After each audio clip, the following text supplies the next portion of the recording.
আপনাদের সঙ্গে আছে আমি খালেদ মহিউদ্দিন। আজ আমাদের অতিথি হয়ে এসেছেন বাংলাদেশ জামায়াতে ইসলামীর আমিরে জামায়াত ডক্টর শফিকুর রহমান। জনাব শফিকুর রহমান, আপনাকে ধন্যবাদ জানাই। আপনাকে অনেক ধন্যবাদ ডক্টর শফিকুর রহমান। আসলেই এই অনুষ্ঠান শুরু হওয়ার আগেও আমরা অনেক কথা বলছিলাম, সেই সময় আপনার গল্প একটি শুনছিলাম, যেই গল্পটি আসলে মাঝ পথে আমাদের একটু বন্ধ করতে হয়েছে। আমরা সেই গল্প নিশ্চয়ই শুনবো, কিন্তু আমরা একটু কিছু প্রশ্ন আপনাকে করতে চাই। আপনি আমাকে বলেছেন যে আমি যে কোনো প্রশ্ন করতে চাই পারি, এবং আপনি খোলামেলা সেই প্রশ্নের জবাব দিবেন। আমি আপনাকে প্রথমেই একটু কাছাকাছি অতীতের একটি প্রশ্ন করতে চাই জনাব শফিকুর রহমান। সেটি হচ্ছে যে আওয়ামী লীগ সরকারের অগাস্ট মাসের কথা, প্রথম দিকের কথা বলছি, আওয়ামী লীগ সরকারের নির্বাহী আদেশে আপনার দল তখনও নিষিদ্ধ, কিন্তু 5 আগস্ট সেনাপ্রধানের বৈঠকে আপনি ছিলেন। সেনাপ্রধান আপনার নাম এবং আপনার দলের নাম আলাদা করে বলেছিলেন। আমরা কি জানতে পারি সেনাবাহিনীর সাথে যোগাযোগ আপনার কবে থেকে শুরু হয়েছিল, বা আপনাদের কবে থেকে শুরু হয়েছিল? আপনাকে অনেক ধন্যবাদ এত চমৎকার একটা প্রশ্ন করার জন্য। এই সময়টা ছিল খুবই ক্রিটিক্যাল এবং বাংলাদেশ ছিল একটা ক্রিটিক্যাল জাংশনে। তো আমি হঠাৎ করে 1:30টার দিকে আমি একটা ফোন পাই আমার একজন নিকটাত্মীয়, যিনি আগে সেনাবাহিনীতে চাকরি করতেন। তিনি আমাকে ফোন দিয়ে জিজ্ঞেস করলেন যে আপনি কোথায়।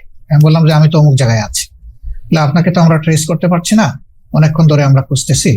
সেনাপ্রধান এখানে রাজনৈতিক দলের নেতৃবৃন্দকে একটু ইনভাইট করেছেন, সাথে বোধহয় সিভিল সোসাইটিরও 2-1 থাকবেন। তা আমরা আপনাকে কিভাবে রিচ করতে পারি? আমি বললাম যে আমি তো অমুক লোকেশনে আছি, আর আজকের সিচুয়েশনটা তো সবার কাছে ক্লিয়ার, গাড়িগুলো চলছে কিনা আমি ঠিক ক্লিয়ার না, এখন কিভাবে আমি আসতে পারি আপনারাই বলুন।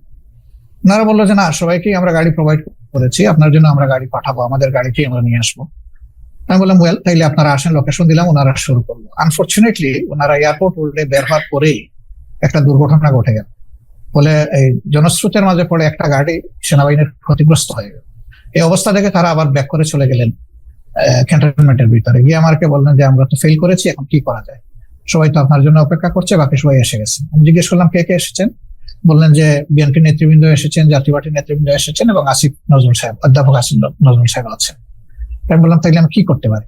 ওনারা বললেন যে আমরাও তো কোনো সলিউশন পাচ্ছি না। আমি বললাম ওকে, আমি ট্রাই করি, আমি আপনাদের কচুক্ষেতের গেট দিয়ে একটু আসার চেষ্টা করি, দেখি কতদূর আমি সাকসেসফুল হতে পারি। তো আমি আমার একজন নিকটতম বন্ধুকে খবর দিলাম, উনি আসলো, উনি বললো যে আজকের দিনটা তো খুবই রিস্কি, আপনি এভাবে যাবেন কিনা। আমি বললাম যে দেখো, আমার জীবনের চেয়ে জাতির প্রয়োজনটা বেশি, যেহেতু সেনাপ্রধান অন্যান্যদেরকে ইনভাইট করেছেন, আমাদেরকেও ফিল করেছেন, তাকে অনার করা আমাদের দায়িত্ব। তো আলহামদুলিল্লাহ কিছু অসুবিধা হলে আমরা গিয়ে পৌঁছি। ততক্ষণে মিটিংটা শেষ হয়ে গেছে। আমি যাওয়ার পরে আরো 2 জন আমাদের সাথে। আপনি কি 5 আগস্টের কথাটি বলছেন, তাই না? 5 আগস্টের কথা বলছেন।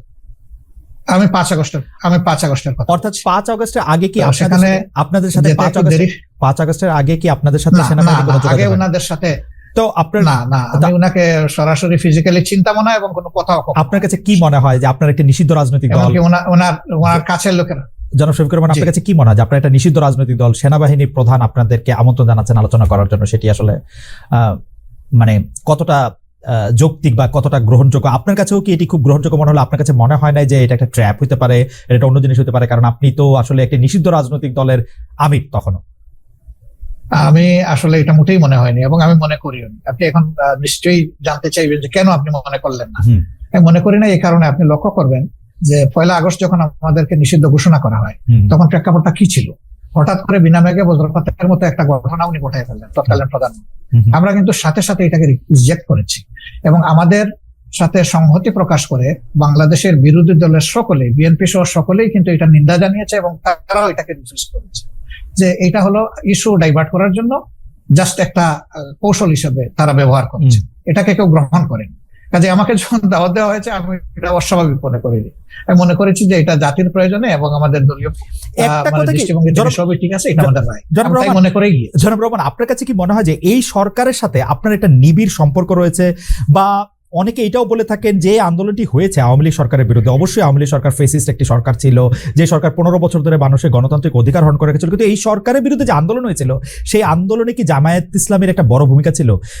এই সরকার যারা এইটা করতে এসছে, তাদের কি আসলে, তাদের সাথে কি জামায়াত ইসলামের একটা অনেক নিবিড় সম্পর্ক রয়েছে? কেন আমি প্রশ্ন করছি একটু আমি বলে রাখি। আমরা কিন্তু দেখতে পাচ্ছি ঢাকা সহ বা ঢাকা যদি আমি স্পেসিফিক আমি কিছু নাম বলি, পাবলিক ইউনিভার্সিটিগুলির উপাচার্য পদে বা অন্যান্য অনেক কি পজিশনে যাদের নিয়োগ দেওয়া হচ্ছে, অনেকেই বলছে তারা আপনাদের লোক। এই সরকারের মধ্যে জামায়াতে ইসলামী সবচেয়ে বেশি ডালপালা মিলছে বা সবচেয়ে বেশি প্রভাব বিস্তার করছে, এরকম দেখা যাচ্ছে, মনে হচ্ছে। আপনি যেটা বলেছেন সেটা আমি এইভাবে দেখছি না। আমি দেখছি যে উপদেষ্টা মহোদয়দের সাথে আমাদের একদিনই কিন্তু ফর্মাল সিটিং হয়েছে। পার্সোনালি কারো কারোর সাথে সম্পর্ক আছে, তাদের সাথে হয়তো পার্সোনাল লেভেলে কথা হচ্ছে, কিন্তু ফর্মাল মিটিং আমাদের একদিনই হয়েছে।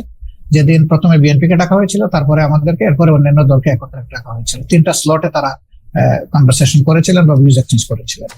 তা আমরা সেখানে একটা কথা বলেছিলাম যে এখানে ব্যাপক সংস্কারের প্রয়োজন হবে। 15.5 বছরের অনেক জঞ্জাল সৃষ্টি হয়েছে, এত ক্লিয়ার করা লাগবে। আমাদের কথা একটাই থাকবে যে আপনাদের দৃষ্টিতে যারা ইফিশিয়েন্ট, কম্পিটেন্ট এবং স্মার্ট এবং এই দায়িত্ব পালনে যারা সক্ষম, তাদেরকে আপনারা বিভিন্ন জায়গায় পদায়ন করবেন। আমরা কোনো নির্দিষ্ট নাম আপনাদের কাছে রেফার করতে চাই, এটা আপনাদের নিরপেক্ষ বিবেচনার উপর, বিবেকের উপর আমরা ছেড়ে দিলাম। আর যারা এখানে নিয়োগ পাচ্ছেন, কোনো শিক্ষককে আমরা বা অন্য কোনো দলের এইভাবে আমি আসলে কালার করতে একেবারে মোটেই রাজি না। কারণ শিক্ষক শিক্ষকই, তার মর্যাদা সকল ছাত্রের কাছে, তার পরিচয় তিনি একজন শিক্ষক। সেই হিসাবে তাকে যদি কোনো দলীয় রূপ দেওয়া হয়, তাহলে এটা তাদের প্রতি জাস্টিসও হয় না, আর তারা দায়িত্ব পালনেও সেই রকম সক্ষম হবেন না। এই জন্য এই বিষয়টাকে কে কিভাবে দেখছেন আমরা জানি না, কিন্তু আমরা এইভাবে দেখছি।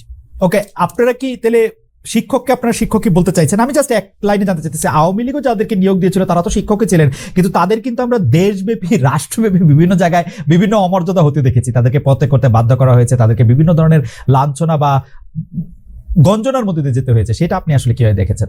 জামাত ইসলাম কিভাবে দেখেছেন? আমি কিভাবে দেখছি সেটা একটা ইম্পর্টেন্ট প্রশ্ন। যারা শিক্ষক হিসেবে তখন বিভিন্ন পদে দায়িত্ব পালন করছিলেন, কেউ বিসি ছিলেন, কেউ প্রবিসি ছিলেন, প্রক্টর ছিলেন, অ্যাসিস্ট্যান্ট প্রক্টর ছিলেন, প্রভোস্ট ছিলেন, এই ধরনের বিভিন্ন বিশ্ববিদ্যালয়ে যে কাঠামোটা থাকে, প্রশাসনিক কাঠামো। কিন্তু আমরা সেখানে কি দেখলাম? আমরা সেখানে দেখলাম যে বছরের পর বছর সেখানে একটা ছাত্র সংগঠন দাপিয়ে বেড়াচ্ছে, সবকিছুতে গণরুম সৃষ্টি করেছে, মানুষ পিটিয়ে মারছে, ঠান্ডার মধ্যে রেখে দিয়েছে ফেলে। সেখানে সে নিউমোনিয়া আক্রান্ত হয়ে একটা ছেলে ঢাকা বিশ্ববিদ্যালয়ের মারা গেল। তারপরে বুয়েটের আবরারের যে ঘটনা, অত্যন্ত নৃশংস ঘটনা। সেই ক্ষেত্রে আমরা কিন্তু শিক্ষকদের কাছে যা আশা করি সেই পারফরমেন্সটা তারা কিন্তু তখন করেন। কিন্তু তারপরেও আমি বলবো যে শিক্ষকের অমর্যাদা এটা কোনোভাবেই হওয়া উচিত নয়। তার আলটিমেট পরিচয় তিনি একজন শিক্ষক। তিনি যদি তার কার্যকলাপের কারণে তার নিজের শিক্ষার মর্যাদা নষ্ট করেও থাকেন, তবুও শিক্ষককে কেউ অমর্যাদা করুক, এটা আমাদের মোটেই পছন্দ না।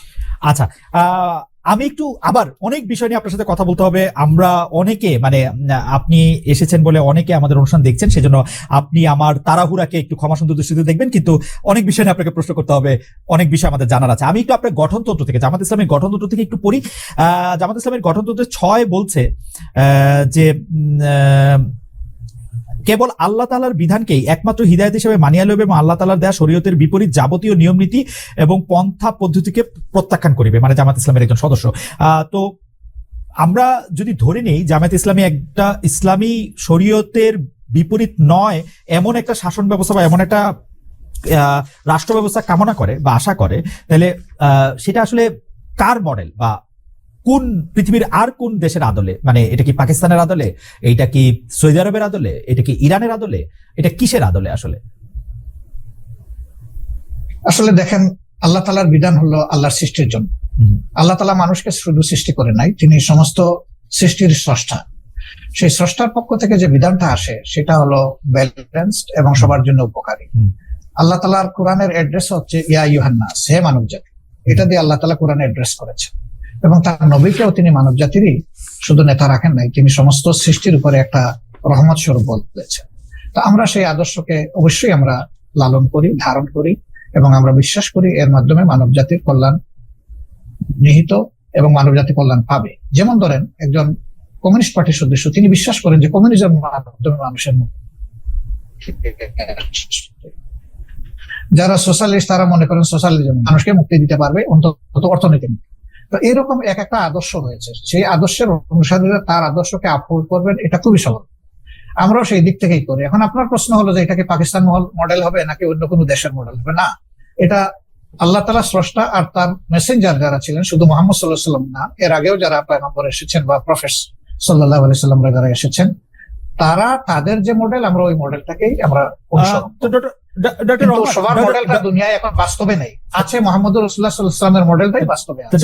সেটা হচ্ছে মদিনায় জি ডক্টর রহমান, Sorry, আমি একটু শেষ করি। জি জি please। মদিনা কেন্দ্রিক যে শাসন ব্যবস্থা ছিল, সেই শাসন ব্যবস্থায় সকল দল ধর্মের মানুষের নিরাপত্তা সকল দিক থেকে, তার জানের মালের ইজ্জতের নিরাপত্তা নিশ্চিত হয়েছিল। তা আমরা সেই মডেলটাকেই মনে করি উপকারী মডেল।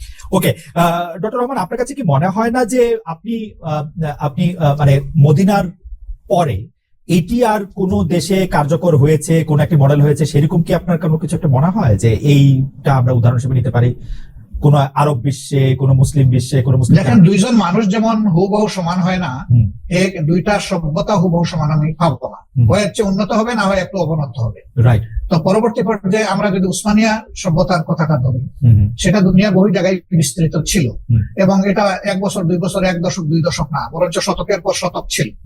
সেখানে মুসলমানরা সংখ্যালঘিষ্ঠ ছিল, বিভিন্ন দেশ যেগুলো শাসন করেছে। এখন তার স্মৃতি পাথরগুলা রয়ে গেছে দুনিয়ার বিভিন্ন জায়গায়। তো তারা সেদিন যে নৈতিকতার বলে শাসন করেছিলেন, মানুষকে সুশাসন উপহার দিয়েছিলেন, এই জন্য মানুষও তাদেরকে এইভাবে মেনে নিয়েছিল। শুধুমাত্র তলোয়ার আর বন্দুকের জুড়ে কিন্তু তাদের এই বিস্তৃতি ঘটেনি, ঘটেছিল তাদের গুণাবলীর কারণ, এবং সেই গুণাবলী তারা কোরআন সুন্নাহর গুণাবলী ধারণ করেছেন বলেই বিশ্বকে তারা শান্তির দিকে নিয়ে যেতে পেরেছিলেন, এবং মানুষও তাদেরকে আনন্দ চিত্তে। কিন্তু যুগের ব্যবধানে সেখানে যখন পরিবর্তন বা বিকৃতি আসলো, তখনই মানুষও ক্ষতিগ্রস্ত হলো, এই শাসন ব্যবস্থাও ক্ষতিগ্রস্ত। কোরআন সুন্নাহর গুণাবলীর কথা আপনি বলছেন, কিন্তু আমরা কিন্তু বাংলাদেশে দেখতে পাই আপনারাই একমাত্র ইসলামিক দল নন, আরো অনেক ইসলামিক আদর্শের প্রতিষ্ঠান রয়েছে, দল রয়েছে, মতবাদ রয়েছে, তাদের কেউ কেউ সাথে আপনাদের বিরোধ রয়েছে। আমরা কি করে বুঝবো যে জামাতে ইসলামী প্রকৃত কোরআন বা রসুলের দেওয়া শরীয়তের অনুসারী? সেটা আমরা কিভাবে নিশ্চিত হবো? কারণ এরকম অনেকে আছে যারা। খালেদ মহিউদ্দিন, আপনি দেখেন যে আপনার ঘরে কিন্তু, জি বলেন, আপনার পরিবারে আপনি একমাত্র সদস্য নন। রাইট। আমি আশা করছি যে সেখানে আপনার মিসেস আছেন, আপনার ছেলেমেয়েরা আছে। এই 4-5 জন যারা আছে, তাদের মত কিন্তু সব ব্যাপারে যে এক হয়ে যায়, বিষয়টা এমন না। কিন্তু তারপরে পরিবার কিন্তু চলবে, পরিবার কিন্তু ভেঙে যায় না। মতের ভিন্নতা থাকবে, এটা একটা সৌন্দর্য, এবং ভিন্নতা যখন থাকে তখন অনেক কিছু ডাইভার্সিটি চিন্তা করার সুযোগ থাকে। আমাদের মধ্যেও সেই রকম ভিন্নতা আছে, এটা সকল ধর্মেই আছে, এই ভিন্নতা সকল ধর্মে আছে। আচ্ছা, এটাকে বড় কোনো ম্যাটার হিসাবে আমরা দেখি না। তবে যারা ট্রুলি মানে ইসলামের ফলোয়ার, তারা এক কোরআন মানেন, এক আল্লাহ মানেন, এক রসুল মানেন, এই 3 জায়গায় তাদের কোনো মানে দ্বিমত নাই। সুতরাং মতের মূল জায়গাটা ঠিক আছে, বাকি জায়গাগুলো খুঁটিনাটি একটু এদিক সেদিক হতেই পারে, এটা কোনো বড় ব্যাপার না। আচ্ছা, আমরা যদি এই প্রশ্নটা এইভাবে এখন আনি যে 5 আগস্টের পরে সংখ্যালঘু সম্প্রদায় আক্রান্ত হয়েছে, পরে মাদ্রাসা ছাত্রদের মন্দির পাহারা দিতে হয়েছে, সম্প্রতি আবার মাজার ভাঙার ঘটনা ঘটেছে, সম্প্রতি বলতে 1-2 সপ্তাহের মধ্যে মাজার ভাঙার ঘটনা ঘটেছে, দরবার আক্রমণ করা হচ্ছে তৌহিদি জনতার কথা বলে। এই তৌহিদি জনতার বিষয়ে জামাতের অবস্থান আসলে কি? দরবার, পীর, ওরস, মাহফিল, সুফিবাদ, জামাতের একজন নেতা বা কর্মী ব্যক্তিগতভাবে এসব চর্চায় থাকতে পারে কিনা, অংশ নিতে পারবে কিনা? আমাদের দৃষ্টিভঙ্গি পরিষ্কার, এবং আমাদের দৃষ্টিভঙ্গি এটা নিজস্ব নয়, এটা কোরআনের দেওয়া দৃষ্টিভঙ্গি। সেটা হচ্ছে লা ইকরাহা ফিদ-দীন, দিনের ব্যাপারে কোনো বাড়াবাড়ি চলবে না। এখন কোনো মানুষের উপরে কারো আদর্শ চিন্তাধারা চাপায় দেওয়ার কোনো অবকাশ নেই। মানুষের মনোজগতে যখন পরিবর্তন আসবে, মানুষ যখন নির্দিষ্ট কোনো আদর্শকে ধারণ করবে, তখনই সেই আদর্শ কেবল বিজয় লাভ করতে পারে। এটি তার নৈতিক বিজয়, এটি তার প্রশাসনিক বিজয়, এবং এটি তার রাজনৈতিক বিজয়। তা আমরা এই ধরনের কার্যকলাপের কখনো সমর্থক নই, এবং আমরা সমর্থন করব না। আর যেটা বলেছেন যে মসজিদ আক্রান্ত হওয়ার পরে পাহারা, না, এই কথাটা ঠিক নয়। প্রথম 3 দিন কিন্তু বাংলাদেশে কোনো সরকার ছিল না। তা আমি মাঝে মাঝে বলতাম যে এখন প্রকৃত জনগণের সরকার চলতেছে। আমরা কিন্তু দ্বিতীয় দিন সকালবেলা থেকে সকল মন্দির পাহারা দেওয়া শুরু।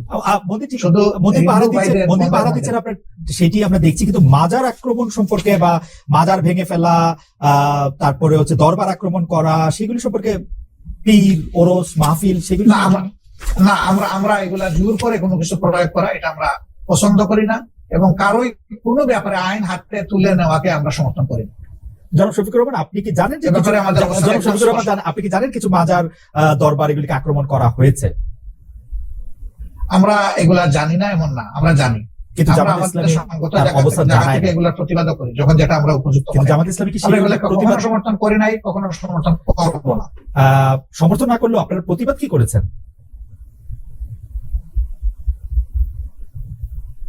ডক্টর শফিকুর রহমান, আপনারা কি প্রতিবাদ করেছেন?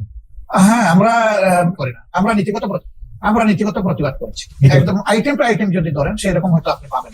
ওকে, অর্থাৎ আপনি মনে করছেন যে মানে এই ধরনের কাজের সাথে মানে আপনি সমর্থন তো করেনই না, বরং এগুলি আপনারা যখন প্রতিবাদ দরকার মনে করবেন তখন করবেন না। আমি আবার ডেফিনেটলি একটু গঠনতন্ত্রে ফিরে আসি। আপনাদের দলীয় গঠনতন্ত্র অনুযায়ী নিয়মতান্ত্রিক ও গণতান্ত্রিক অবস্থায় সরকার পরিবর্তনে আপনারা বিশ্বাসী, সমাজের সর্বস্তরে আল্লাহ ভীরু চরিত্রবান শতযোগ্য লোকের নেতৃত্ব কায়েমের চেষ্টা করার কথাও বলা আছে সেখানে।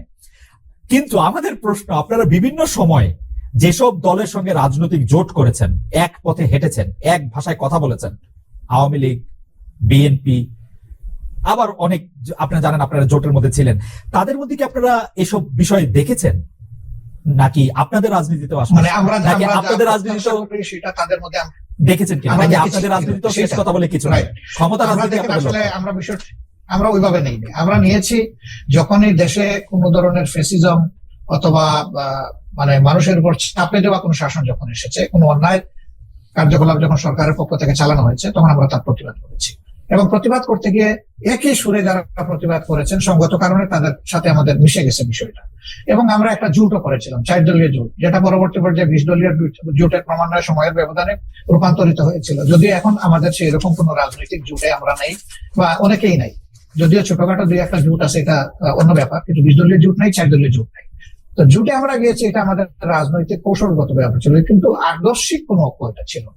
যার যার এক একটা আদর্শ আছে, সে তার কর্মীদেরকে কিভাবে কোন মন প্রত্যেকটা এটা শুনতে যত ভালো, এটাকে আসলে অতটা বাস্তব। আপনি বলছেন আদর্শিক কোনো মতবাদ নেই, অথচ আমরা দেখছি আমিরে জামায়াতকে তৎকালীন আপনারা বিএনপির প্রধানমন্ত্রীর সাথে ক্যাবিনেটে বসছেন, সেক্রেটারি জেনারেল ক্যাবিনেটে বসছেন। তো যদি মতের মিল না থাকে, যদি আদর্শের মিল না থাকে, আপনারা ক্যাবিনেটে বসে একই সাথে দেশ শাসন করলেন 5 বছর, সেটা কিভাবে সম্ভব হলো?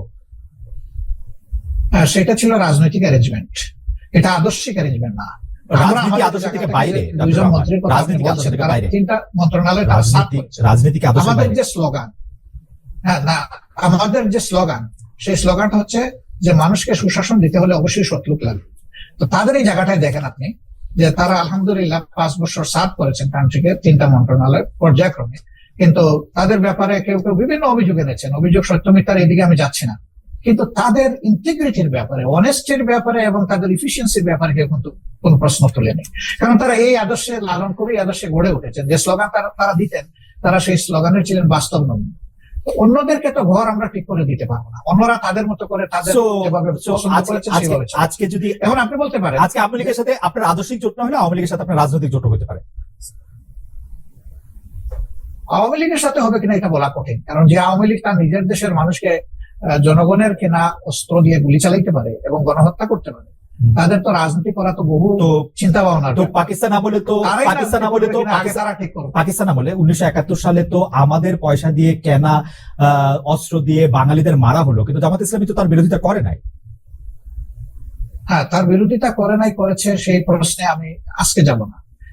2টা কারণে যাব না। আমি একজন মানুষ, ফরওয়ার্ড লুকিং মানুষ। আমি ওই যে পিছনের দিকে মানে বেশি দৌড়াদৌড়ি ছুটাছুটি করাকে একটা জাতির জন্য কোনো ইতিবাচক বিষয় মনে করি না। 2 নম্বর হলো, এই ধরনের বিষয়ের যত বেশি চর্চা হবে, জাতি তত বেশি বিভক্ত হবে। একটা বিভক্ত জাতি কখনো দুনিয়া সম্মানের আসনে বসতে পারে না। সম্মানের আসনে বসতে হলে, সত্যিকারের উন্নয়ন এবং শান্তি দেশবাসীকে উপহার দিতে হলে কিছু পয়েন্টে অন্তত পক্ষে সবাইকে একমত হতে হবে, দেশের স্বার্থের ব্যাপার যেখানে জড়িত। আমি ওই বিষয়ে যাচ্ছি না। দ্বিতীয়, আমি আরেক কারণে যাব না, যে তখন আমি এনাফ ম্যাচিউর না, বয়সের দিক থেকে আমি বুঝতে রাজনীতিকে অ্যানালাইসিস করার শক্তি আমার ছিল না। শফিকুর রহমান মানে ওই আমলে মানে আসতেছি, কথাটা আমাকে শেষ করতে দেন। কিন্তু এটা তো ঠিক যে লাখ লাখ মানুষ মারা গেছে, কয় লাখ মারা গেছে, এই বিতর্কেও আমি যাবো না। আমি ওই বিতর্ক পছন্দ করি না। একটা মানুষের যদি নিরীহ মানুষ অন্যায় ভাবে মারা যায়, সেটাও তো অন্যায়, সেটাও তো অপরাধ। সুতরাং এই কাজ যারা করেছে অবশ্যই এটা নিন্দনীয় ব্যাপারে কোনো সন্দেহ নেই।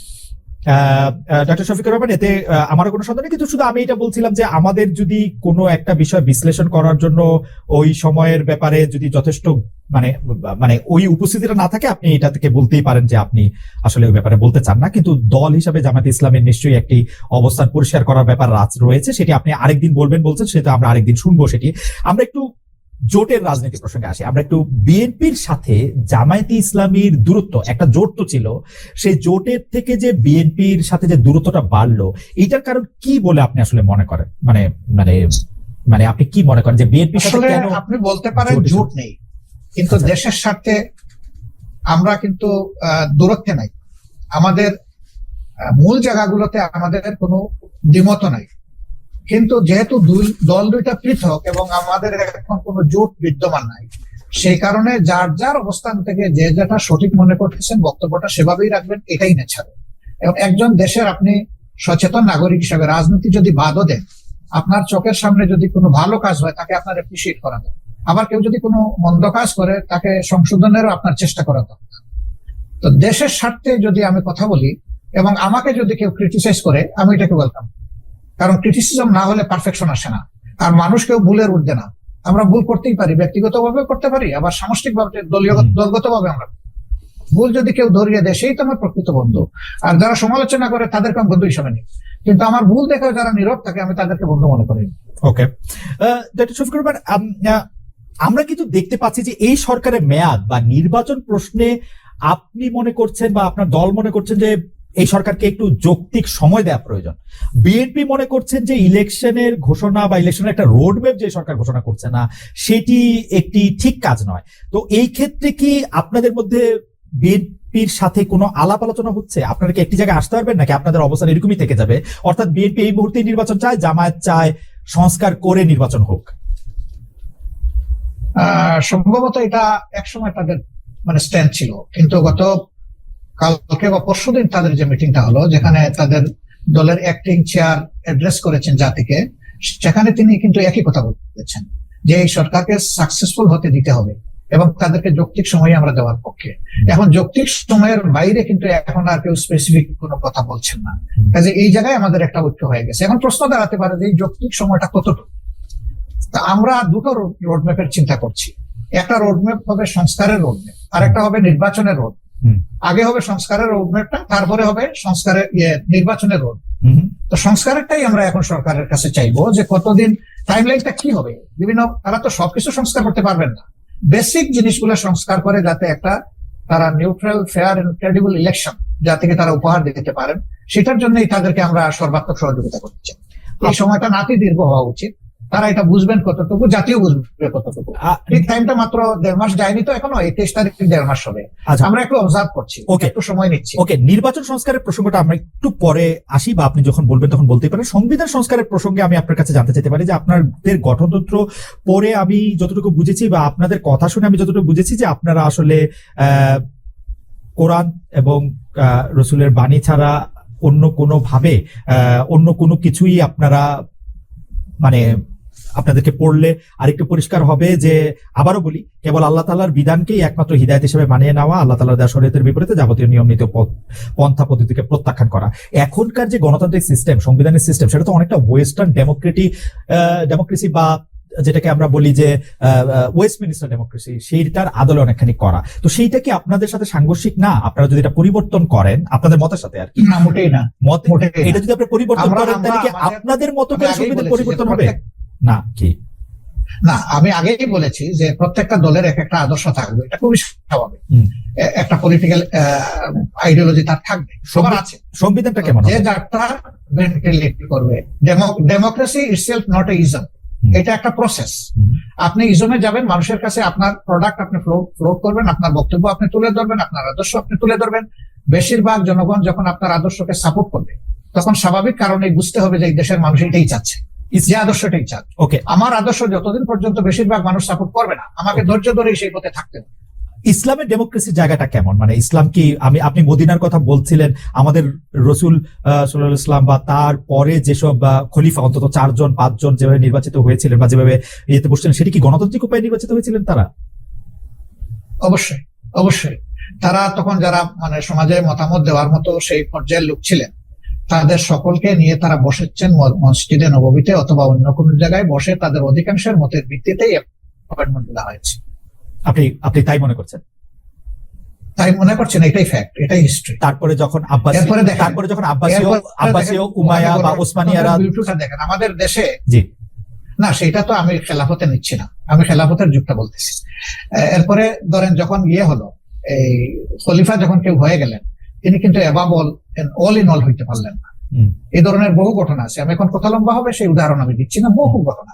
মানুষ সেখানে হাইলি ডেমোক্রেটিক রাইট এক্সারসাইজ করেছে, আলহামদুলিল্লাহ।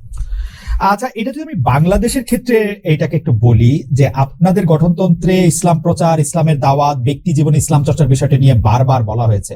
এক্ষেত্রে বাংলাদেশের অমুসলিম নাগরিকদের জন্য বা যারা ইসলাম বিশ্বাস করবে না তাদের জন্য জামাত ইসলামী রাজনীতি করার সুযোগটা আপনি কেমন দেখেন?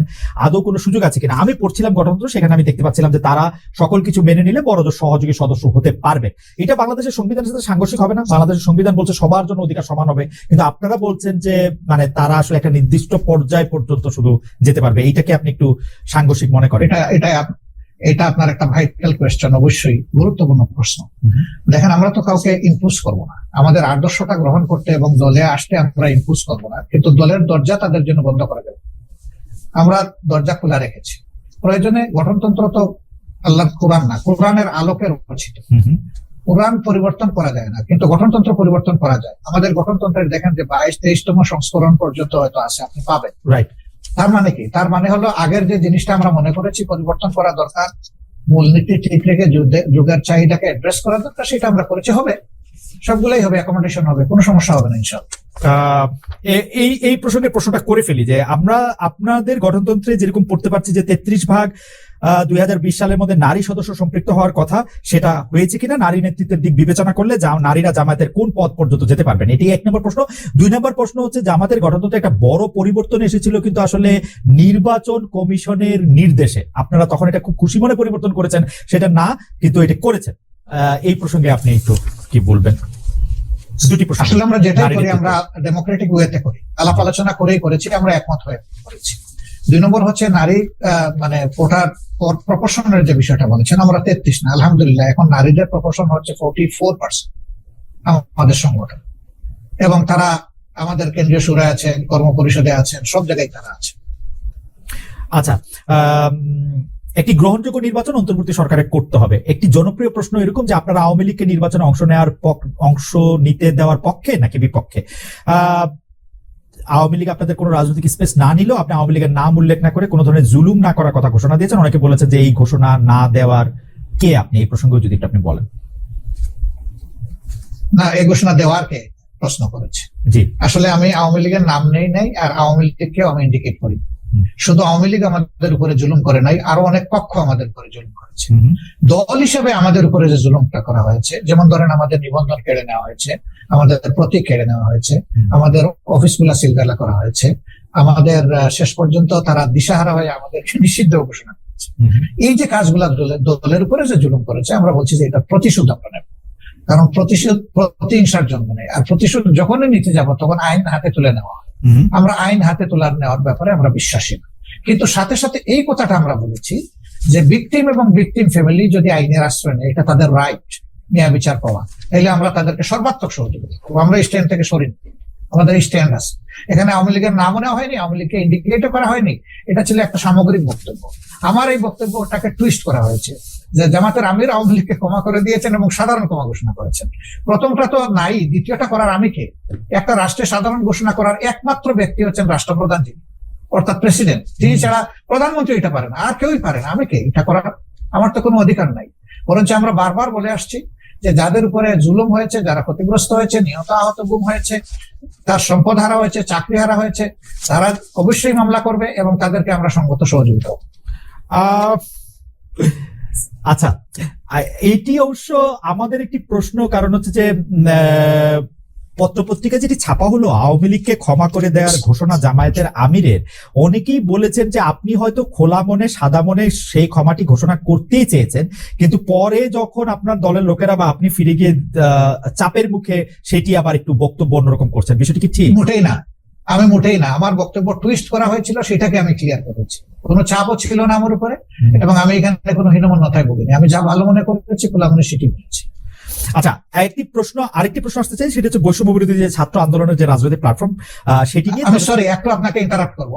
আপনি বলেছিলেন যে আওয়ামী লীগ নির্বাচনে আসুক, তারা রাজনীতি করুক, এটা আমি চাই। জি, আগে আওয়ামী লীগকে ডিসিশন নিতে হবে তারা আসলেই রাজনীতি করবে কিনা, তারা আসলেই রাজনীতি চায় কিনা। কারণ তারা যখনই ক্ষমতায় গিয়েছে তখন তো তারা রাজনীতির বাইরে চলে গেছে। প্রথম পিরিয়ডে শেখ মুজিব সাহেব জীবিত থাকা অবস্থায় তো তিনি বহুদলীয় গণতন্ত্রকে একদম শেষ করে দিয়ে একদলীয় বাকশাল কায়েম করেছে। আওয়ামী লীগ যখনই ক্ষমতায় এসেছে সেই জিনিসটাই এস্টাবলিশ করার চেষ্টা করেছে। এবারও তারা কিন্তু সে পথেই হাঁটছিল, এবং তাদের নেতারা বলতেন যে আমরা বাকশালের চেতনা অন্তরে ধারণ করি। সাংঘাতিক কথা। বাকশালের চেতনা যদি ধারণ করেন তো আওয়ামী লীগের নামে রাজনীতি করেন কেন? তাই তো তাদের সাহস করে বাকশালের নামে রাজনীতি করতেন, দেখতেন যে জনগণ তাদেরকে কিভাবে রিসিভ করে, সেটা তো তারা করেননি। এই জন্য আওয়ামী লীগ আদৌ রাজনীতি করবে নাকি ফেসিজম করবে, আগে আওয়ামী লীগ বিশ্ব নেই। আচ্ছা, এই প্রসঙ্গে আমি একটু জানতে চাই, 96 সালে যখন বিএনপির বিরুদ্ধে আপনারা তত্ত্বাবধায়ক সরকার কায়েম করার জন্য আন্দোলন করছিলেন, তখন কি আওয়ামী লীগের সাথে আপনারা যুথবদ্ধ হয়ে রাজনীতি করেছিলেন? না না, আমরা কোনো জোট গঠন করিনি, তবে মাঝে মধ্যে তাদের সাথে আমাদের যৌথ সভা হয়েছে, কিন্তু কোনো জোট আমরা করি। আর সেই ইস্যুটাও দেখেন, সেটা ছিল কেয়ারটেকারের ইস্যু।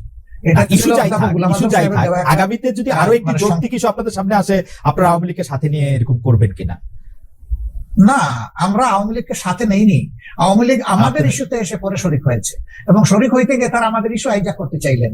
স্বয়ং শেখ হাসিনা বলে ফেললেন যে এটা তার মানুষ, মানে তার ব্রেইনের প্রোডাক্ট, ব্রেইন চাইল্ড এই কেয়ারটেকার সরকার। মানুষ হাসলো এটা নিয়ে, যে এর 2 বছর আগে জামাত ইসলামের পক্ষ থেকে Abbas Ali Khan on behalf of professor Golam Azam, তিনি কিন্তু এই কেয়ারটেকারের ফর্মুলা জাতির সামনে উত্থাপন করেছিলেন একটা জনসভার মাধ্যমে। আওয়ামী লীগ 2 বছর পরে এসে বলে যে এটা তাদের আবেগ। আমরা হাসলাম। আওয়ামী লীগের এইরকম ক্রেডিট হাইজ্যাক করার আরো বহু ইতিহাস আছে, সেটা বলতে গেলে অনেক সময় লাগবে। আমরা দর্শকদের যে প্রশ্ন করেছিলাম সেটি আসলে আপনি এখন মিস ইন্টারপ্রিটেশন বলছেন, সেই মিস ইন্টারপ্রিটেশন থেকে আমরা দর্শকদের কাছে প্রশ্ন করেছিলাম যে আওয়ামী লীগ সরকারের জুলুম সম্প্রতি দল হিসাবে ক্ষমা করার ঘোষণা দিয়েছে, যেহেতু যে প্রশ্নটি করেছিলাম। আবার দেন একটু দেখি তারা কি বলে। হ্যাঁ, না ঠিক আছে, আমরা আবারও নিশ্চয়ই এটি আবার জানতে চাইবো যে আমরা আরেকটি করব যে এটি আসলে উনার বক্তব্য নয়, বা উনার বক্তব্যকে একটু মোচড় দেওয়া হয়েছে, যেটি ডক্টর শফিকুর রহমান একটু না, ভালোই মোচড় দেওয়া হয়েছে। কিন্তু এটি সবাই দলবদ্ধভাবে এই মোচড়টি কেন দিল বা দিতে পারলো বলে আপনার মনে হয় ডক্টর শফিকুর রহমান? আমাদেরকে সবাই খুব ভালোবাসে, তো এই জন্য আমাদের নিয়ে কসলাইতেও ভালোবাসে। আপনাদের সবাইকে ভালোবাসা, কসলাইতেও ভালোবাসা। আচ্ছা, এটি একটু জানতে চাইবো আপনার কাছে যে বৈষম্য বিরোধী ছাত্র আন্দোলন রাজনৈতিক প্ল্যাটফর্ম জাতীয় নাগরিক কমিটি গঠন করেছে। আপনি জানেন যে সমন্বয়কেরা জেলায় জেলায় মত বিনিময় সভা করছেন, তারা রাজনৈতিক দল প্রতিষ্ঠার দিকেই যাচ্ছেন বলে মনে হচ্ছে। বিএনপি এর মধ্যে বিষয়টি স্পষ্ট করেছে যে তারা এটি ভালোভাবে দেখছে না। আপনাদের দল কিভাবে দেখছে? আসলে তারা এখনো বলে নাই যে তারা দল গঠন, একবার বলেছিল 2 মাসের মাঝে একটা দল গঠন করবে। পরবর্তী পর্যায়ে তাদের সমন্বয়করা আবার বলেছে যে না, এরকম কোনো সিদ্ধান্ত আমরা নেইনি। আর নাগরিক কমিটি গঠনের ব্যাপারে তারা উদ্দেশ্য বলেছে যে আমরা এটা কোনো দল নয়, কোনো রাজনীতির প্ল্যাটফর্ম নয়, বরঞ্চ সরকারকে বিভিন্ন দিক থেকে আমরা একটা প্রেসার গ্রুপ হিসাবে কাজ করব, যাতে কোনো সরকার লাইনেভাবে ডিবেট হয়েছে না। তারা যদি এতটুকুতে থাকে তাইলে আমার কোনো মন্তব্য নাই। আপনি যদিও বলেছেন, কিন্তু আপনাকে পেলাম বলে প্রশ্ন করেই রাখি, বাংলাদেশের জাতীয় সঙ্গীত নিয়ে আপনার অবস্থান কি, বা আপনি কি মনে করেন, কি মনে করছেন থাকা উচিত? একেবারেই স্পষ্ট। জি, আপনার এই সময় একটা প্রশ্ন এসেছে বলে নিশ্চয়ই আপনি প্রশ্ন করছেন। জি, আমরা সাথে সাথেই কিন্তু আমাদের পক্ষ থেকে এটা ক্লারিফাই করেছি, এবং আশা করি আপনি সেটা জানেন। আচ্ছা, আপনি যদি দর্শকদের উদ্দেশ্যে আবার একটু বলে দিতেন, দর্শকদের অনেকেই প্রশ্ন করছেন। আমরা যেটা বলেছি যে একজন সাবেক সেনা অফিসার, ঊর্ধ্বতন সেনা অফিসার, তিনি 8 বছর তিনি আয়নাগরে ছিলেন, মুসলিম ছিলেন। তিনি একটা ভার্চুয়াল কনফারেন্সে 2টো কথা বলেছেন, একটা জাতীয় সঙ্গীতের ব্যাপারে আর একটা মুক্তিযুদ্ধে হতাহতের সংখ্যা ব্যাপারে। তো আমরা বলেছি যে এটা তার বক্তব্য, আমাদের প্রতিনিধিত্ব নয়, এবং তিনি কোনো পর্যায়ে জামাতের সাথে সাংগঠনিকভাবে সম্পৃক্ত নন। তবে হ্যাঁ, তিনি আমাদের শ্রদ্ধার পাত্র এই অর্থে যে তিনি একজন মুসলিম মানুষ, এবং তার জুলুমটা করা হয়েছে সম্ভবত তার পিতা জামাত ইসলামের সাবেক আমির অধ্যাপক গোলাম আজম ছিলেন, সেই কারণে। এটা তো আমাদের জন্য ব্যথা এবং বেদনার কারণ। এটা আমি না শুধু, এটা গোটা জাতির অনেকেই তার ব্যাপারে সমবেতি বা করে, কিন্তু আমরা এটা পরিষ্কার করেছি যে তার বক্তব্য জামাত ইসলামের বক্তব্য নয়। ডক্টর শফিকুর রহমান, 2013 সালে গণজাগরণ মঞ্চ, পরে আবার তাদের বিপরীতে হেফাজত ইসলামী মাঠে নামে, শাপলা চত্বরে সরকারের পতনের আন্দোলন আওয়ামী লীগ সরকার কোনো মতে ঠেকায়। পরে আবার আওয়ামী লীগ সরকারের হেফাজতের মধ্যে এক ধরনের একটা বোঝাপড়া হয়। শেখ হাসিনা ইভেন্চুয়ালি কওমি জননী উপাধি লাভ করেন। সরকারের মডেল মসজিদ নির্মাণ, কওমি সার্টিফিকেটকে এম এর সমতুল্য বলা, এগুলিকে আপনি কিভাবে দেখেছেন, কিভাবে দেখেন? হেফাজতে ইসলামের সাথে বা হেফাজতে ইসলামের এই কার্যক্রমকে জামাত ইসলামী কিভাবে দেখে? আমি তৎকালীন সরকারের আচরণকে নিষ্ঠুর রসিকতা হিসাবে দেখি, নিষ্ঠুর রসিকতা। আর কিছু কি একটু ব্যাখ্যা করবেন বা একটু বলবেন যে কেন নিষ্ঠুর রসিকতা দেখেন? সরকারের আচরণকে একদিকে যেমন তাদেরকে সার্টিফিকেটের রিকগনিশন দিয়েছেন, তাদের একজন কওমি জননী বানিয়েছেন শেখ হাসিনাকে, এটা সমস্ত কওমি অঙ্গনের লোকদের বক্তব্য না। এবং যে মিটিং এ এই সোহরাওয়ার্দী উদ্যানে এটা করা হয়েছে, সেখানে কিন্তু দেশের খ্যাতনামা প্রবীণ আলিমরা বলতে গেলে জানি নাই। হুম, তারা বহু চেষ্টা করা হয়েছে, চাপ দেওয়া হয়েছে, তারা সেখানে অংশগ্রহণ করেন নাই। হুম। সেটা যারা করেছেন অতি উচ্ছ্বাসে অথবা ব্যক্তিগত কোনো স্বার্থ হাসিলের জন্য এই সমস্ত কাণ্ড কারখানা করেছে। এটার সাথে আসলে কমি অঙ্গনের কোনো সম্পর্ক তেমন ছিলই না। 2 নম্বর হচ্ছে, আপনি দেখেন যে তাদেরকে 22 সালের একটা ঘটনার পরে যেভাবে হাজার হাজার আলেমকে জেলে নেওয়া হলো এবং অত্যন্ত নিষ্ঠুর আচরণ তাদের সাথে করা হলো, বছরের পর বছর রাখা হলো, প্রবীণ আলিমদেরকে তাদের পায়ে বেড়ি পরানো হলো, হাতে হ্যান্ডকাপ লাগানো হলো, কোর্টে টানা এসা করে এইভাবে এক জেল থেকে আরেক জেলে এই অবস্থায় নেওয়া হলো। এটাকে কি বলবো? আপনি কি বলবেন? আমি কি বলবো? এটাকে নিষ্ঠুর রসিকতা না? আচ্ছা, হেফাজতে একদিকে আপনি তাদেরকে হেফাজতে ইসলামীকে আপনি কি বলবেন? দাওয়াত দিয়ে এনে হেফাজতে ইসলামীকে আপনি কি বলবেন? কওমি সার্টিফিকেট হেফাজতে ইসলাম কওমি প্রচন্ড তারা চাপের মুখে ছিলেন। তারা যে সার্টিফিকেটটা পেয়েছেন এটা তো কোনো দয়ার দান নয়। তারাও এই দেশের মানুষ, তাদের একটা শিক্ষা ব্যবস্থা আছে, তারাও মানুষ গড়ার কারিগর। আপনারা যখন তাদের মানে মাদ্রাসাগুলো মানুষকে ভালো মানুষ উপহার দিচ্ছে। আপনারা যখন তারা মেইন স্ট্রিমে থাকবে না কেন? আপনারা যখন রাষ্ট্রীয় ক্ষমতা ছিলেন তখন দেন নাই কেন? তখন এই দাবিটা ছিল এবং অনেকটা ম্যাচিউরড পর্যায়ে ছিল। এই সরকার 15.5 বছর সময় নিয়েছে, যেভাবেই হোক। আমাদের সরকারটা তো মাত্র 5 বছরের জন্য ছিল। এটা সময় পেলে অবশ্যই তাদের এই দাবি পূরণ হবে। আচ্ছা, বাম ধারার রাজনীতিবিদরা ইন্টারেস্টিং বা বুদ্ধিজীবীরা অনেক সময় ডক্টর ইউনূসকে এনজিও বিদেশি মডেলের বাংলাদেশে এটি করতে চায় এটি অনেক সময় বলে থাকেন। আবার ধর্মভিত্তিক অনেক রাজনৈতিক দল ওয়াজের সময় ক্ষুদ্র ঋণ জড়িয়ে ডক্টর ইউনূসের সমালোচনা করে থাকেন। শেখ হাসিনার মতো এরকম প্রায়, আমি যেটাকে বলি যে প্রায় অভব্য অশ্লীল ভাষায় সুদখোর বা এরকম না বললেও ওয়াজের সময় এগুলি নিয়ে অনেক কথাবার্তা বলে থাকে। জামায়াতে ইসলামী আসলে ক্ষুদ্র ঋণ, তারপরে হচ্ছে যে এইরকম একটি ব্যাংক ব্যবস্থা বা এনজিওর কাজকর্মকে কিভাবে দেখে, কিরকম করে দেখে? আচ্ছা দেখেন, উনি কি শুধু সুদী ব্যবস্থা ব্যাংক পরিচালনা করেন? বাংলাদেশে আর কোনো ব্যাংক নাই এরকম? না, এটা তো রাষ্ট্রীয় প্রত্যেকটা ডক্টর শফিকুর রহমান, আপনি তো অসাধারণ বিতর্ক, সোফিস্টদের মতো হলো প্রশ্নের বিপক্ষে প্রশ্ন। লোকরা, জি, সেই ব্যাংকে যারা সার্ভিস হোল্ডার এবং যারা ডিরেক্টর, তারা যদি মেইন স্ট্রিম রাজনীতি করার অধিকার রাখেন, ইউনূস সাহেবের সমস্যাটা কোথায়? আমি তো সমস্যার কথা বলছি না, আমি বলছি জামায়াত ইসলামীর অবস্থাটা কি। আমার কোনো সমস্যা নাই, আমি তো আমার সবচেয়ে পছন্দের লোক ডক্টর মোহাম্মদ ইউনূস। আমরা আসলে যে কোনো ধরনের ফতোয়াবাজির পক্ষে আমরা না। হ্যাঁ, আচ্ছা, মানুষ ভুল করবে, আপনি তার পজিটিভ ক্রিটিসিজম করেন, তাকে সংশোধন করার চেষ্টা করেন, তাকে ভালোভাবে বলেন। আপনি যে ফিলিংসটা আপনি ক্যারি করেন সেই ফিলিংসটা তাকে পার্সু করেন, কিন্তু তাই বলে আপনি তির্যক ভাষায় তাকে কিছু বলবেন, এটা তো আসলে মানায় না। আচ্ছা, সাবেক প্রধানমন্ত্রী শেখ হাসিনা এখন ভারতে রয়েছেন। আমি বারবার বলি, আমি পার্সোনালি মনে করি বাংলাদেশে যত দুর্বৃত্তপনা রয়েছে সবকিছুর জন্যই আসলে শেখ হাসিনার সাজা হতে পারে, শাস্তি হতে পারে, বিচার হতে পারে। কিন্তু মোদী সরকারের সঙ্গে আমরা দেখতে পাচ্ছি যে ডক্টর ইউনূস সরকারের সম্পর্কে ঘনিষ্ঠতা নেই যতটা ছিল হচ্ছে শেখ হাসিনা সরকারের সঙ্গে তার ঘনিষ্ঠতা। বাংলাদেশের অনেকের দাবি শেখ হাসিনাকে বাংলাদেশে ফিরিয়ে এনে তাকে আসলে বিচারের মুখোমুখি করতে হবে। ডক্টর ইউনূস সরকারের সঙ্গে আমরা বরং পাকিস্তানের ঘনিষ্ঠতা বাড়ার লক্ষণ আমরা দেখতে পাচ্ছি। কিন্তু সম্প্রতি আপনারা অর্থাৎ জামায়াতে ইসলামী ভারতের সঙ্গে বন্ধুত্ব করার আগ্রহ দেখিয়েছেন।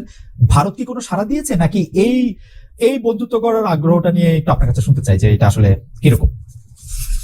অনেক ধন্যবাদ আপনাকে। বাংলাদেশের সংবিধানে আপনি আইন জঙ্গলের একজন মানুষ ছিলেন এবং আপনার ভালো করে জানা আছে, আমাদের সংবিধানে পরিষ্কার লেখা আছে যে বিশ্বের সবগুলা শান্তিকামী গণতান্ত্রিক দেশের সাথে আমাদের বন্ধুত্বপূর্ণ সম্পর্ক থাকবে। এটা শুধু ভারতকে আলাদাভাবে বলা হয়নি, কিন্তু ভারত আমাদের নিকটতম প্রতিবেশী, বৃহৎ প্রতিবেশী। আমি তাদের সাইজ সংখ্যার দিক থেকে বলছি না, আমাদের সাথে তাদের বর্ডার সবচেয়ে বেশি। অল্প একটু আছে মায়ানমার, বাকিটা আমাদের ব্যাপার। তো এই জায়গায় আমার প্রতিবেশী তো আমি বদলাতে পারবো না, যে কথাটা আমি সবসময় বলি। প্রতিবেশী তো আমার প্রতিবেশী থাকবে। প্রতিবেশী যদি শান্তিতে থাকে আমিও শান্তিতে থাকবো। আমি যদি অশান্তিতে পড়ে যাই আমার প্রতিবেশীও শান্তিতে থাকতে পারবে না। আমরা কেন অশান্তির দিকে যাব? উভয় প্রতিবেশী আমরা পরস্পর মিউচুয়াল রেসপেক্ট এবং ইকুয়ালিটির ভিত্তিতে যদি আমাদের কূটনীতিকে, পারস্পরিক সম্পর্ককে, দুই দেশের স্বার্থ সংশ্লিষ্ট বিষয়টাকে যদি আমরা সুবিবেচনায় নিই, এটা উভয়ের জন্য ভালো। সেই দৃষ্টিকোণ থেকে আমি আলাদা করে ভারতের কথা বলিনি, আমি সবার কথাই বলেছি। এবং যেহেতু তারা আমাদের নিকটতম প্রতিবেশী, সেই কারণে আমরা প্রতিবেশীর সাথে তাদের পক্ষ থেকে আমাদের পক্ষ থেকে দুই দিক থেকেই সুপ্রতিবেশী সুলভ আচরণটা আমরা পছন্দ করি, দেখতে চাই। মুক্তিযুদ্ধ একটি প্রসঙ্গ। আপনি আসলে খুবই ফরওয়ার্ড লুকিং মানুষ, কিন্তু আসলে আমাদের ইতিহাস দাঁড়িয়ে থাকে বর্তমানের উপর ভিত্তি করে, বর্তমানটা আবার ভবিষ্যতের ভিত করে দেয়। সেই জন্য আমি এটা বলতেছি, আপনি বলতেছিলেন যে আপনি আসলে আর কোনো বিভেদের রাজনীতি বাংলাদেশে হোক সেটি আপনি চান না, কিন্তু আপনি এখন দেখতে পাচ্ছেন যে যারাই মুক্তিযুদ্ধের, আমি বলতে চাই না যে আওয়ামী লীগ মুক্তিযুদ্ধের সপক্ষে ছিল, কিন্তু যারাই মুক্তিযুদ্ধের কথা বলেছেন তাদেরকে এমনকি কবরে গিয়েও আক্রমণ করা হচ্ছে। তাদেরকে আসলে গ্রেপ্তার করা হচ্ছে, বলা হচ্ছে যে মানে আমরা এই বিষয়গুলিকে আসলে কিভাবে ব্যাখ্যা করব, মানে মানে যেহেতু তারা আওয়ামী লীগ সরকারের পক্ষে ছিল, বা মুক্তিযুদ্ধ তো আওয়ামী লীগ সরকারের একলান না, কিন্তু তারা আসলে বিভিন্ন ধরনের এইসবের সম্মুখীন হচ্ছেন, এইটিকে আপনারা আসলে কিভাবে দেখেন? গ্রেফতার করা হচ্ছে, মামলা দেওয়া আসলে দেখেন, তাদের উপরে আক্রমণ বা আইন হাতে তুলে নেওয়া, আমি আগেই বলেছি যে এটা আমরা সমর্থন করি না।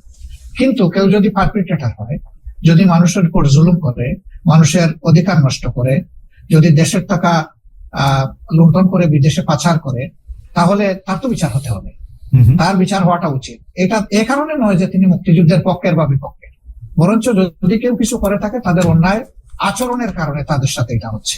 তাও আমরা বলবো যে আইনের মাধ্যমে হওয়া উচিত, যথাযথ কর্তৃপক্ষের মাধ্যমে হওয়া উচিত, কারোই আইন হাতে তুলে নেওয়া উচিত নয়। এই জন্য আমরা এবারকার চেঞ্জের সাথে সাথেই আমরা একটা আহ্বান জানিয়েছিলাম যে আমরা আইন হাতে তুলে নেব না এবং আমরা কোনো প্রতিশোধ নেব, বরঞ্চ আইনের কাছে আমরা যদি কাউকে মনে করি যে সে অপরাধী বা দুষ্কৃতিকারী, আমরা আইনের কাছে তাকে তুলে দিতে সহায়তা করব। এটা কিন্তু মুক্তিযুদ্ধের কারণে না, এটা তাদের অপরাধের না। কিন্তু তাদের সামনে আসলে ধরেন বড় দুর্নীতিবাজ, বড় স্পেসিফিক তার বিরুদ্ধে অভিযোগ রয়েছে, সেটি নিয়ে আমার প্রশ্ন না। কিন্তু দেখা গেছে যে মুক্তিযুদ্ধ নিয়ে বা জামায়াতে ইসলামের বিরোধিতা নিয়ে যাদের অবস্থান ছিল, তাদেরকে এখন সাংঘাতিক হেনস্থার সম্মুখীন হতে হচ্ছে। আপনারা বলছেন যে আপনারা প্রতিশোধ পরায়ণ নন, কিন্তু আমরা এক ধরনের প্রতিশোধ পরায়ণতা এর মধ্যে দেখতে পাচ্ছি না। বারবার বলাও হচ্ছে, মানে সোশ্যাল মিডিয়া দেখি যে বলেছে এর সাথে আমাদের একজন সমর্থক জড়িত, নেতা কর্মী জড়িত থাকা তো দূরের কথা, একজন সমর্থক জড়িত নেই। ওকে, একটা এই প্রসঙ্গে আসি ডক্টর শফিকুর রহমান, যে রাজাকার বিষয়ক শেখ হাসিনা একটি বক্তব্য কেন্দ্র করে ছাত্র আন্দোলনের মোড় ঘুরে গিয়েছে, এটি অনেক বিশ্লেষকই বলছেন। আমাদের মাত্র 2 মাসের মতো সময় হয়েছে, আরো যদি সময় পরে সেটির আমরা একটা নিশ্চয়ই তাত্ত্বিক একটি পটভূমি পাবো। তিনি পালিয়ে যেতে বাধ্য হয়েছেন। সম্প্রতি আমরা দেখেছি যে বৈষম্য বিরোধী যারা ছাত্র আন্দোলনের সমন্বয়ক রয়েছেন, তারা বলছেন স্বৈরাচার শেখ হাসিনার বক্তব্যের প্রতিবাদে তারা নিজেদের রাজাকার বলেছিলেন। সেখানে তারা বলেছিলেন কে বলেছে স্বৈরাচার, কিন্তু রাজাকার বিষয়টি তারা ধারণ করতে চান না। কিন্তু আমরা দেখেছি যে জামায়াত ইসলামের বিভিন্ন সমাবেশে আমরা রাজাকার স্লোগান পাচ্ছি।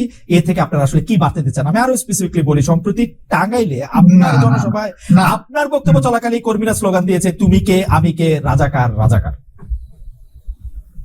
আমি এটা শুনি নাই, আমি ছিলাম, আমি শুনি নাই। আপনি শুনে থাকলে আপনাকে ধন্যবাদ। এখানে আমার বক্তব্য একদম পরিষ্কার, জি একদম পরিষ্কার। দেখেন, রাজাকার যদি গালি হয়ে থাকে তাহলে এটা আওয়ামী লীগের মানে ক্রেডিটে পড়বে। রাজাকার যদি এটা বুলি হয়ে থাকে তাও আওয়ামী লীগ সৌভাগ্যবান। আওয়ামী লীগেরই মিনিস্টার আকম মুজাম্মল হক সাহেব, মুক্তিযোদ্ধা বিষয়ক মিনিস্টার, তিনি একটা তালিকা করেছেন রাজাকারের। সেখানে সবচেয়ে কোন দলের পাতে বেশি পড়েছিল? আপনি তো সচেতন সাংবাদিক, আপনি আমাকে একটু বলে সাহায্য করেন। আমি অবশ্য রাজাকারের তালিকা দেখি নাই, কিন্তু আমি শুনেছি যে এতে আওয়ামী লীগের অনেকেই সেই তালিকার মধ্যে অন্তর্ভুক্ত ছিল, যারা আওয়ামী লীগ পরে সক্রিয়। অনেকে না, যে তালিকাটা হয়েছে এটার 8 ভাগের 7 ভাগ তাদের একার পাতে পড়েছে। এটা কি এমন হতে পারে যে আপনাদের দলের লোকেরা আওয়ামী লীগে জয়েন করেছে, নাকি আওয়ামী লীগই করতো তার আগেও? তারা পরিষ্কার করলো না কেন? আমি জানি না, তারা হয়তো পরিষ্কার করতো। তাইলে যে দলে যেভাবেই হোক, যে দলে রাজাকার সবচেয়ে বেশি, সেটাও রাজাকারের দল। ভালো হইলো তাদের ক্রেডিট, মন্দ হইলো তাদের লাইভ। কিন্তু আপনার দলের মধ্যে থেকে একটা আছে না একটা শফিকুর রহমান, আপনি আপনার রাজনৈতিক মতবাদ, রাজনৈতিক আদর্শ, আপনি যেভাবে চলছেন, যেভাবে বলছেন, তার বিপরীত আদর্শেরও অনেক কিছুকে আমরা আসলে দেখতে পাচ্ছি, যেটা অনেক সময় আপনার কাছে আমি জানি না কাম্য মনে হচ্ছে না। যেমন ধরেন ঢাকা বিশ্ববিদ্যালয়ে বহিরাগত বলে সম্প্রতি একটি ছেলেকে পিটিয়ে মারা হলো, বা তাকে চোর বলে এটি বলে জাহাঙ্গীরনগর বিশ্ববিদ্যালয়ে তো একজনকে মারা হলো, বলা হলো যে সে আসলে ছাত্রলীগের কর্মী বা নেতা। এই বিষয়গুলিকে আসলে আপনারা কিভাবে দেখছেন? মানে এটি কেন হচ্ছে বলে আপনার মনে হয়? আমরা মোটেই ভালোভাবে দেখি না। এটা যারাই করুক, এটা তারা সঠিক করে নেয়। তাদেরকে আইনের আওতায় আনা উচিত, চিহ্নিত করে এরা কারা। এই বৈষম্য বিরোধী ছাত্ররা জাহাঙ্গীরনগর বিশ্ববিদ্যালয়ে নিজেরা মিছিল করে দাবি জানিয়েছে, এরকম যারা আছে তাদেরকে আইনের আওতায়, আমি তাদের সাথে একমত, তাদেরকে আইনের আওতায় আনা উচিত। যেই করুক, আমি করলে আমাকেও নেই। আপনার কাছে কি সরকারকে একটু দুর্বল সরকার মনে হচ্ছে? মানে এই দাবি জানাতে হচ্ছে কেন? একটা মিসক্রিয়েন্ট ঘটবে, সরকার গ্রেফতার করবে বা করবে না, সেটা তো একটা স্বাভাবিক ঘটনা হওয়া উচিত। এই সরকার কি একটু মানে আপনার কাছে কি মনে হয় যে আপনি একটা রাজনৈতিক নেতা হিসেবে এই সরকার কি একটু দুর্বলতা দেখাচ্ছে, নাকি সরকার সময় নিচ্ছে? কি মনে হয় আপনার? আপনি যেটা বলেছেন যে দাবি কেন জানাতে হবে, সরকারের মেশিনারি তো অটোমেটিক্যালি এটা ফাংশন করবে, এটা হওয়া উচিত। কিন্তু দাবিকেই প্রথম আগে নির্বাচিত বা পলিটিক্যাল গভর্নমেন্ট যারা ছিলেন তাদের কাছে বিভিন্ন দায় দাবি মানুষ উত্থাপন করে না এই সমস্ত বিষয়, তাহলে এটাকে আমি আলাদাভাবে দেখবো কেন? এটা দেখার কোনো কারণ নেই। কিন্তু সামগ্রিকভাবে যদি আপনি বলেন, যেহেতু তারা কোনো রাজনৈতিক দল দ্বারা গঠিত বা জোট দ্বারা গঠিত সরকার নয়, এবং যেহেতু 15.5 বছরের অনেক জঞ্জাল জমা হয়েছে, তাদেরকে সেই জঞ্জাল সরাতে গিয়ে তো অবশ্যই তাদেরকে এক্সট্রা এফোর্ট দিতে হয়েছে। এখানে দুর্বলতার কোনো ব্যাপার আমি দেখছি না, বরঞ্চ তারা আস্তে আস্তে ফাংশনিং হচ্ছেন এবং সামনের দিকে তারা আগাচ্ছেন। কিন্তু জনগণের প্রত্যাশা, আমারও প্রত্যাশা এর চেয়েও বেশি। অনেকেই বলছেন যে জামায়াতের, আমি যে প্রশ্ন দিয়ে শুরু করেছিলাম সেই প্রশ্নের প্রসঙ্গ ধরে আমি আসলে শেষ করতে চাই। অনেকেই বলছেন যে জামাতে ইসলামীর যারা কোর সাপোর্টার তারা আসলে নিয়োগ পাচ্ছেন খুবই খুবই খুবই খুবই খুবই যেগুলিকে বলে কি পয়েন্ট গুলিতে, এবং ভবিষ্যতে বাংলাদেশের চেহারাটা কেমন হবে সেটি হয়তো জামায়াতে ইসলামী ঠিক করে দিতে চাচ্ছে বা ঠিক করছে। আপনার কাছেও কি সেরকম মনে হয় যে আপনারা একটা বড় ছক খাচ্ছেন, যেই ছকের মধ্যে আসলে বাংলাদেশের সাহিত্য, সংস্কৃতি, শিল্প, রাজনীতি এটি বা অর্থনৈতিক কাঠামোটিও একটি রূপ পায় এবং সেটি জামায়াতের মতো করে একটি ছক? কি না, আমি এইভাবে দেখছি না, বরঞ্চ আমি দেখছি যে জনগণ হিসাবে যেই কম্পিটেন্ট হোক তার আসল জায়গায় যাওয়া উচিত। যদি একজন মানুষের পটেনশিয়াল থাকা অবস্থায় রাষ্ট্রকে সার্ভিস দিতে না পারে, তাকে যদি ডিপ্রাইভ করা হয়, তাইলে এই ডিপ্রাইভ লোকটা যে দলের যে ধর্মেরই হোক না কেন তার প্রাপ্যটা তাকে দেওয়া উচিত। এতে দুটো লাভ, সে তার প্রাপ্য পেলো আর রাষ্ট্র একজন কোয়ালিটি মানুষের সার্ভিস পেল। এই দিক থেকে যদি একই দল থেকে মানে কোয়ালিফাই করে, সে ফর এক্সাম্পল মনে করেন যে গণ অধিকার পরিষদ, তাদের দল থেকেও যদি কোয়ালিফাইড মানুষ চলে আসে, আমার এখানে তো আপত্তি থাকার কথা না। ওকে ওকে, এইটা একদম শেষ প্রশ্ন করি ডক্টর শফিকুর রহমান, সেটা হচ্ছে জামায়াতের নির্বাচনী স্ট্র্যাটেজি নিয়ে নিশ্চয়ই আপনারা ভাবছেন, এটা নিশ্চয়ই অনেকখানি গোপনও রয়েছে, এই মুহূর্তে হয়তো আপনারা রিভিলও করবেন না, কিন্তু আমি আপনার কাছে শুধু জানতে চাই যে জামায়াত কি এইবার জোটবদ্ধভাবে নির্বাচন করবে, একক নির্বাচন করবে? জামায়াত যদি এককভাবে নির্বাচন করে তাহলে জামায়াত কি চাইবে যে বিএনপির পাশাপাশি একটি তৃতীয় দল যারা আবার একটু এন্টি বিএনপি তারা থাকুক, তারা একটু মারামারি করুক, তাতে একটু ভোটের সুবিধা হোক, এই তৃতীয় দল হিসেবে জামায়াত কি চাইবে তাহলে আওয়ামী লীগ নির্বাচনে আসুক? মানে আমরা এভাবে ইনফারেন্স আনতে পারি কিনা? না না, আমি তো আগেই বলেছি যে আওয়ামী লীগ কিভাবে রাজনীতি করবে আগে তারা ঠিক করবে। যারা একটা গণহত্যা ঘটিয়েছে, এখনো তাজা রক্ত ভাসতেছে, এখনো হাজার হাজার ছাত্র ছাত্রী, যুবক, শ্রমিক এখন আহত হয়ে কাতরাচ্ছে হাসপাতালের বেডে, তারা কিভাবে নির্বাচন করার চিন্তা করবে? তারা জনগণের বিপক্ষে দাঁড়িয়ে কার ভোটে তারা নির্বাচিত হবে? তারা তো জনগণের বিপক্ষেই দাঁড়িয়েছে। আগে তো এই জায়গাটা তাদের সেটেল করতে হবে। তারা এখন কিভাবে নির্বাচন করবে এটা তো আমার বুঝে আসে। আর আমরা তাদেরকে প্রমোট করবো, এলাও করবো, প্রশ্নই উঠে না। কারণ এই 15.5 বছরের সবচেয়ে নির্যাতিত, বড় নির্যাতিত দলের নাম হচ্ছে বাংলাদেশ জামাত ইসলামী। এই দলের একজন করে 11 জন শীর্ষ কেন্দ্রীয় নেতা, 2 জন সাবেক আমির সহ জুডিশিয়াল কিলিং বলেন আর যে পারপাসেই বলেন, অত্যন্ত মানে কনকক্টেড একটা ট্রায়ালের মাধ্যমে তাদেরকে শেষ করে দেওয়া হয়েছে। আর তো কারোই ক্ষতি হয়। কিন্তু 2 নম্বর হচ্ছে আমাদের সবগুলো অফিস ছিল সিলগালা করা। 3 নম্বর হচ্ছে যে আমরাই একমাত্র সৌভাগ্যবান বা দুর্ভাগ্যবান দল যাদের উপর ঝাল উঠাইতে গিয়ে আমাদের নেতাকর্মীদের বাড়ি বোল্ডোজার দিয়ে ভাঙা হয়েছে। এটা কিন্তু আর কারো বাড়িতে যায় না। 4 নম্বর হচ্ছে যে এই আন্দোলনের সবচেয়ে ওয়ার্স্ট ভিকটিম আমরা, যে শেষ মুহূর্তে এসে আগস্টের 1 তারিখ আমাদেরকে নিষিদ্ধই ঘোষণা করে দিল। এরকম একটা দল কিভাবে চাইবে যে দলটা এত সন্ত্রাস, এত ফেসিজম চালাইলো, তারাই আবার এসে জনগণের এখানে স্পেস নোক? আমরা তো এটা চাইতে পারি না, মরালি চাইতে পারি। ডক্টর শফিকুর রহমান, আপনার কাছে কি মনে হয় না আপনি যে জায়গা থেকে আওয়ামী লীগের কথা বলছিলেন, নির্যাতনের কথা বা অন্য ইয়ার কথা, সেই ক্ষেত্রে সেই রাগ জামাত ইসলামের বা সেই ক্ষোভ বা সেই হতাশা জামাত ইসলামের অন্য রাজনৈতিক দলের উপর থাকতে পারে, বিশেষ করে বিএনপির ক্ষেত্রে যখন আপনাদের উপর এই রকম যেটাকে আপনি নির্যাতন বলছেন সেটি চলছিল, বিএনপি তো সেই অর্থে প্রতিবাদ জানায় নাই। আপনাদের কি রাগ বিএনপির উপর আছে তাহলে? একটু না, আমাদের কোনো রাগ নাই, প্রত্যাশা ছিল। সব প্রত্যাশা সবসময় পূরণ হয় না, এই জন্য মাইন্ড করতে নাই। আর আপনি রাজনীতি অনেক বড় পরিসরের বিষয়, পারিবারিক, ব্যক্তিগত অথবা আপনার পেশাগত জীবনেও আপনার সব প্রত্যাশা চাইলেই আপনার পূরণ হবে। এই জন্য অনেক সময় ধৈর্য ধরার প্রয়োজন। আর এই ক্ষেত্রে মন যত বড় করা যাবে ততই লাভ, লস নাই। ডক্টর শফিকুর রহমান, আপনাকে অনেক ধন্যবাদ। অনেক দর্শক আজকে আপনার এই অনুষ্ঠান দেখেছেন, 31,000-এর বেশি দর্শক আসলে লাইভ ছিলেন আপনার এই অনুষ্ঠান দেখার ক্ষেত্রে। অনেক প্রশ্ন তারা পাঠিয়েছেন, সব প্রশ্ন আমি আসলে নাম তো বলতেই পারিনি, কিছু প্রশ্ন হয়তো আপনাকে করতে পেরেছি, কিন্তু আসলে একটি অসাধারণ অভিজ্ঞতা। আপনাকে অনেক ধরনের প্রশ্ন করা গেছে, আপনি সাবলীল ভাবে আপনার জায়গা থেকে আপনি উত্তর দিয়েছেন।